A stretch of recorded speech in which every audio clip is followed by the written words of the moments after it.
Iran carried out a big ballistic missile attack on Israel overnight. According to the Times of Israel, Iran launched 5 missile salvos at Jerusalem and northern Israel within an hour. The Israel Defense Force claimed it detected a new ballistic missile attack from Iran.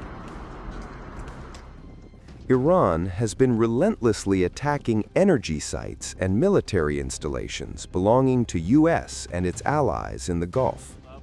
An Iranian missile strike hit Israel's oil refineries in the northern port city of Haifa, but did not cause significant damage.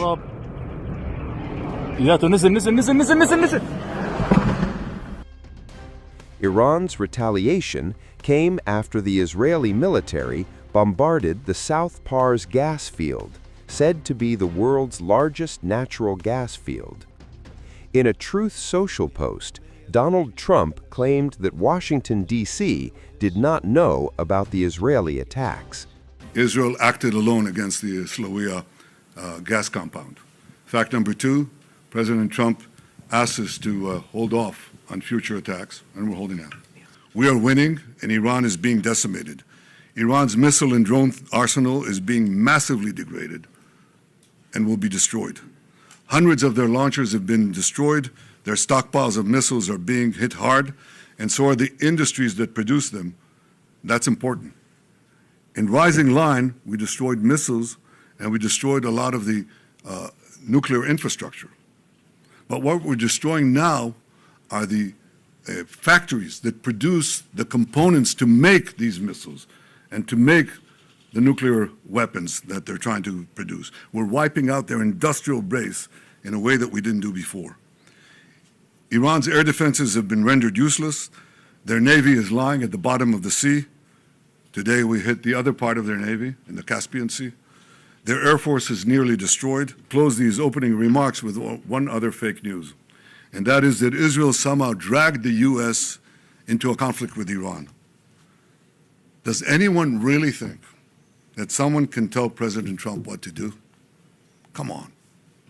President Trump always makes his decisions on what he thinks is good for America, and may I add, I think what is also good for future generations. I will say this canard that we drag the United States into it is not just a canard, it's ridiculous. It's just ridiculous. I mean, I think President Trump said it best, and I said it as well many times. There's always a danger in acting. But in conditions of existential threats, there's a much greater danger in not acting. The death cult in Iran is trying to blackmail the world by closing a key international maritime route, the Straits of Hormuz. It won't work. Israel is helping in its own way, and intel and other means, the American effort to open the Straits of Hormuz, rather. As far as oil prices rising, spikes, you know what a spike is? You know what a spike is? It goes up and goes down. The Americans are working very hard, and we're trying to help them in every way that we can, to open the Straits of Hormuz. And if they succeed, which I think they will, then oil prices will come down. I'm not sure who's running Iran right now. Mujtaba, the replacement Ayatollah, has not shown his face. Have you seen him? We haven't. And we can't vouch exactly what is happening there. There is a cloud here that's not clear. What we see is that there's a lot of tensions inside the people who are edging for the top. It is often said that you can't do revolutions from the air. That is true. You can't do it only from the air. You can do a lot of things from the air, and we're doing, but there has to be a ground component as well.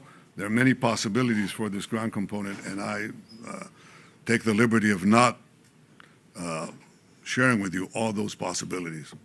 The loss of servicemen is painful. Early on in my military service, a fellow soldier died in my arms. I lost a brother who fought terrorists, led the historic Entebbe rescue. The cost to bereaved families is enormous, and I sympathize and send the condolences of the people of Israel to these families and to the American people.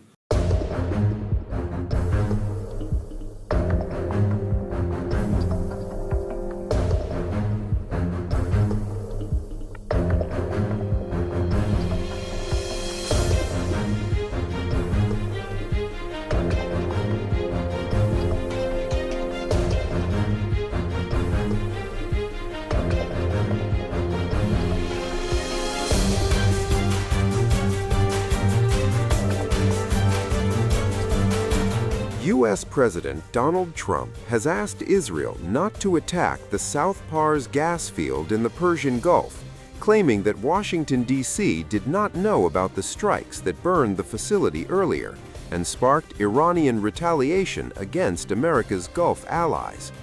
In a Truth Social post, Trump said, "Israel, out of anger for what has taken place in the Middle East, has violently lashed out at a major facility known as South Pars gas field in Iran. A relatively small section of the hull has been hit. The United States knew nothing about this particular attack, and the country of Qatar was in no way, shape, or form involved with it, nor did it have any idea that it was going to happen. Unfortunately, Iran did not know this, or any of the pertinent facts pertaining to the South Pars attack, and unjustifiably and unfairly attacked a portion of Qatar's LNG gas facility. No more attacks will be made by Israel pertaining to this extremely important and valuable South Pars field unless Iran unwisely decides to attack a very innocent, in this case Qatar, in which instance the United States of America, with or without the help or consent of Israel, will massively blow up the entirety of the South Pars gas field at an amount of strength and power that Iran has never seen or witnessed before.